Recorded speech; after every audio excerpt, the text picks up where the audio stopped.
캐나다의 2차 접종이 당초 계획보다 앞당겨질 전망입니다. 어제 저스틴 트루도 연방 총리는 앞으로 백신 공급 물량이 충분히 확보될 것이라며 다음 달을 시작으로 2차 접종을 가동할 수 있도록 밝혔습니다. 지금까지 캐나다는 1차와 2차 접종 간격을 넉 달로 늘려 1차 접종에 집중해 왔습니다. 덕분에 1차 접종률이 60%에 달할 수 있었지만 2차분 접종률은 4.4%에 그치고 있습니다.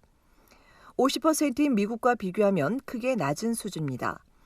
전문가들은 1차 접종만으론 변이 바이러스를 막을 수 없다며 면역 효과 극대화를 위해 2차 접종을 앞당기도록 요구했습니다. 이에 각주 정부들도 잇따라 2차 접종 조기 시행을 발표하기 시작했습니다. 어제 브리티시 콜롬비아주 정부는 앞서 3월과 4월에 접종한 대상과 취약계층을 최우선으로 지정하고 2차 접종에 대한 구체적인 계획을 내일 발표한다고 전했습니다. 온타리오주는 현재 고위험 질환자와 일부 의료진에게 2차 접종을 진행하고 있으며 아스트라제네카 1차 접종자를 대상으로 2차 접종을 진행하고 있습니다. 온주도 각 지자체와 2차 접종에 대해 논의 중에 있으며 이르면 이번 주 2차 접종 계획을 공개할 것으로 알려졌습니다. 이달 말까지 은퇴자 홈에 2차 접종을 완료한다는 퀘벡주는 이르면 다음 주부터 2차 예약을 받고 8월 말까지 접종을 완료할 수 있도록 박차를 가하겠다고 밝혔습니다. 노바스코시아주는 1차와 2차 접종 간격을 2주에서 4주 정도 앞당기고 지난주부터 85세 이상을 시작으로 2차 접종을 시작한 사스카추안주는 7월까지 연령을 낮춰 2차분을 접종해 준다고 발표했습니다. 연방정부에 따르면 6월엔 매주 파이자 백신 240만 회분이 공급되고 아스트라제네카 백신 100만 회분도 6월 말까지 조달되며 모더나 백신도 상당량이 공급될 예정인데 다만 아직까지 정확한 수량과 조달 시기는 알려지지 않았습니다. 한편 연방정부는 국내 2차 접종이 6월부터 여름 내내 이어지고 9월까지 모든 국민이 백신 접종을 완료할 수 있을 것으로 예상했습니다.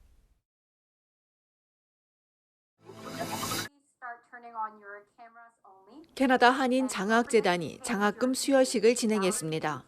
보통 때 같으면 400여 명이 모여 장학의 밤 행사를 열지만 코로나 팬데믹으로 인해 지난해에 이어 2년 연속 온라인으로 열렸습니다.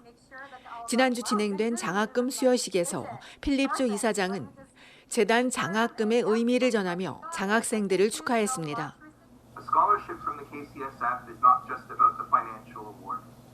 KCSF scholarships represent the hard work, the determination in the face of adversity that the first generation immigrants overcame to find success that they could give back to the community. 이어 진행된 수여식에서 4년간 3만 달러를 지원하는 도널드 최 장학금은 토론토 대학의 벤자민 리 군에게 돌아갔습니다. It's going to be really encouraging to know that there's someone out there who believes in my potential as a student and is willing to kind of put their financial support behind it.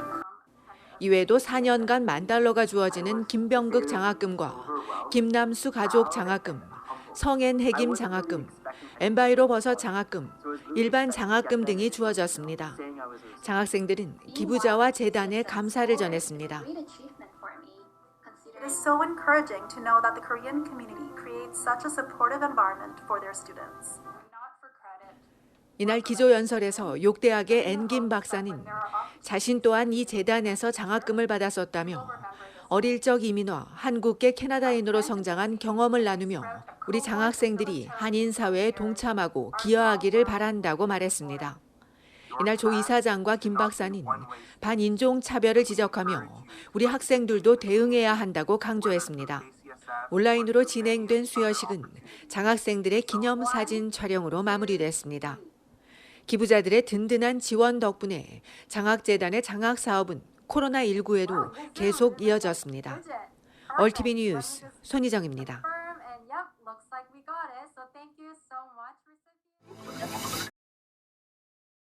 온타리오주의 코로나19 백신 접종률이 목표치를 넘어서며 1단계 영업 재개가 앞당겨지는 것 아니냐는 기대가 커지고 있습니다. 어제까지 온주의 1차 접종자는 770만여 명으로 18세 이상 온주민의 64.3%가 백신을 맞았습니다. 접종률 60%에서 2주 후면 정부가 발표한 1단계 개방일이라 조기 시행이 가능하다는 전망이 나오는데 이에 대해 정부는 접종률뿐 아니라 신규 확진자와 병원 입원 환자 수도 함께 줄어야 한다고 강조했습니다. 그러면서 하루 신규 확진자 수가 550명에서 600명에 근접해야 1단계가 시작된다며 구체적인 수치를 밝혔습니다. 현재 온주의 일일 신규 확진자 수는 감소세이긴 하지만 아직 1,000명 아래로 내려가지는 않았습니다. 그래도 최근 이틀 동안 신규 확진자 수는 1,100명을 넘지 않았습니다. 지역별로 보면 토론토와 필 지역이 감소했는데 반대로 해밀턴과 더럼, 욕 지역은 오히려 늘었습니다. 이런 가운데 온주 정부가 1단계 영업 재개 전 대면 수업을 시작할 것으로 알려졌습니다. 온주 보건 책임자도 1단계 전 학교를 먼저 개방하는 데 동의한 가운데 오늘 보건부 장관은 대면 수업의 경우 지역의 코로나 상황에 따라 이르면 다음 주부터 지역별로 개방할 수 있다고 밝혔습니다. 정부는 조만간 대면 수업에 대한 계획을 발표할 예정입니다.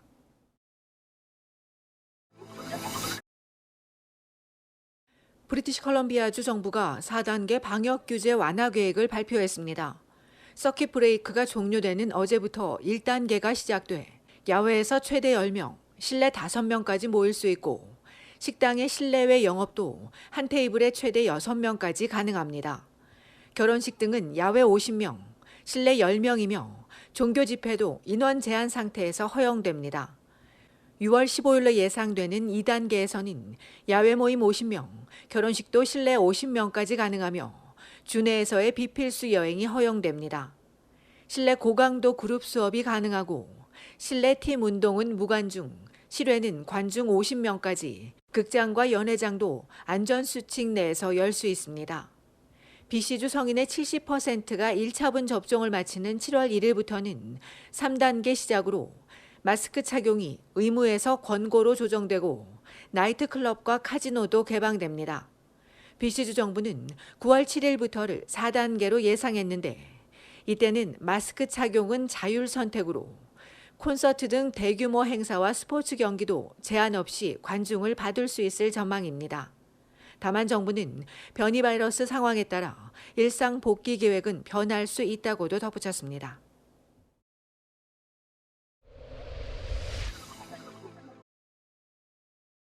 체감온도가 38도로 뜨거운 대낮에 30분 넘게 어린이를 차 안에 방치한 사건이 발생해 경찰이 조사에 나섰습니다. 어제 날 12시 반쯤 온타리오주 미시사가 대리와 딕실로리에 있는 한 주차장에서 차 안에 방치된 어린이를 발견한 한 시민이 걱정스럽다며 신고해 현장에 출동한 경찰은 유리창 4개가 다 닫혀 있는 것을 보고 유리창을 깬 뒤 아이를 구조했습니다. 경찰은 이 아이가 30분 넘게 차 안에 방치된 것으로 보인다며 발견 당시 의식은 있었으나 땀을 많이 흘려 병원으로 이송해 진료를 받게 했다고 전했습니다. 오늘 오전까지 누가 아이를 차 안에 방치했는지 알려지지 않은 가운데 필 지역 경찰은 이럴 경우 아이의 부모나 돌보미는 아동 유기 혐의로 기소될 수 있다고 지적했습니다.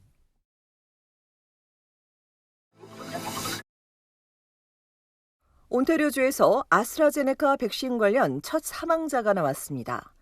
지난달 말 아스트라제네카 백신을 맞은 40대 남성으로 사망 당시 혈전 부작용 진단을 받아 현재 당국이 정확한 사인 등을 조사하고 있습니다.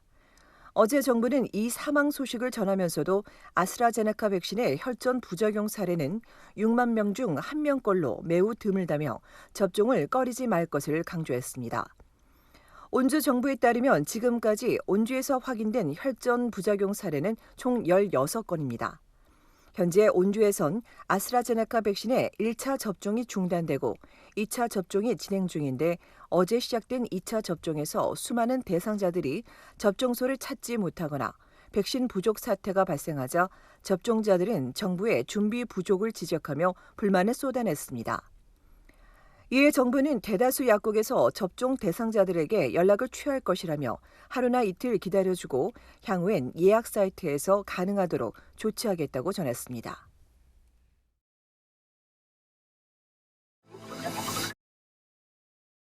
브리티시 콜롬비아주 정부가 이번 한 주를 반인종차별 인식의 주간으로 선포했습니다. 그동안 인종차별을 경험한 모든 피해자들 곁에 정부가 함께 있다며 특별 주간을 선포한 정부는 이를 통해 주민들 모두가 비시주의 다양성을 존중하며 이들의 문화를 배우고 각종 편견에 대해 되돌아보며 인종차별에 함께 맞서는 계기가 되기를 바란다고 전했습니다. 이를 위해 정부는 지역사회 파트너 비시주 반인종주의 네트워크와 함께 패널 토론과 서적과 다큐멘터리, 온라인 등을 활용해 교육의 기회를 높이고 교실과 직장, 공공장소 등에서 주민들이 활용할 수 있도록 도울 예정입니다. 이번 반인종차별 인식의 주간은 비시주 정부가 추진하는 반인종차별 캠페인의 일환입니다.